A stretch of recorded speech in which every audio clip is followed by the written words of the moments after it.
Hello, everyone. This is Tom Fox, and I'd like to welcome you to the Daily Compliance News. The Daily Compliance News is an offering of the Compliance Podcast Network. May 27, 2019, the Memorial Day and Farewell to Bart Starr edition. First up, in a fairly stunning report, the EU Home Affairs Commissioner Cecilia Malmström has presented a full report on the problem of bribery and corruption in the EU. The Commission highlighted that public procurement is 1/5 of the EU's total output and is highly vulnerable to corruption. Corruption risks are generally greater at the local and regional level. There are many shortcomings in financing of political parties, that rules on conflicts of interest are adequately enforced, and the quality of corruption investigation varies widely across the EU. It did note that the lowest instance of bribery and corruption was found in England. Next up, what is leadership? Well, we take a story from the Washington Post about Robert Smith's Morehouse commitment speech embodying leadership in action. It's one thing to tell graduates to change the world, or as Admiral William McRaven told graduates at the University of Texas in 2018, to change the world, start off by making your bed. But Smith's actions really took it a step further as he agreed to wipe out the debt of all graduates this year from Morehouse College. Student debt is a crushing burden on people who graduate from college, and this was truly leadership in action.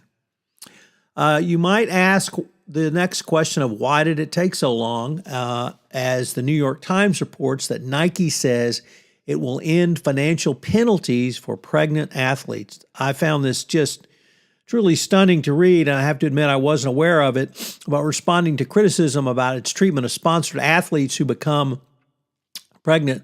Nike announced last Friday that they would no longer financially penalize women who decide to have a baby. Once again, you would think in 2019 this would not be an issue, but apparently it was, and Nike, at least at this point, did the right thing, stepping forward to remove the financial penalties. And finally, we end with a most interesting story from the Harvard Law School Forum on Corporate Governance and Financial Regulations. It is by a group of lawyers from Cleary Gottlieb, and it is around setting the right tone at the top by management. There is now litigation over this specific issue in Delaware Chancery Court around the Hertz Corporation and its former CEO, CFO, general counsel, who are all being sued for recoupment of incentive payments and then costs and consequential damages Hertz suffered when it had to restate its financial statements. The claims against the executives are that they did not set the proper tone at the top for the organization. So clearly, a legal question is there a legal duty to do so? And if it exists, to what extent does it exist? This is going to be a fascinating lawsuit. Frankly, not aware of any other litigation which raised the issue of whether tone at the top was a legal duty and whether that legal duty can be enforced. So we're going to have to watch this case going forward. Join me again tomorrow for another episode of the Daily Compliance News. Finally, I'm extraordinarily pleased to announce a new show which will premiere on the Compliance Podcast Network in the month of June. It will be Trekking Through Compliance, compliance lessons from the original series of Star Trek.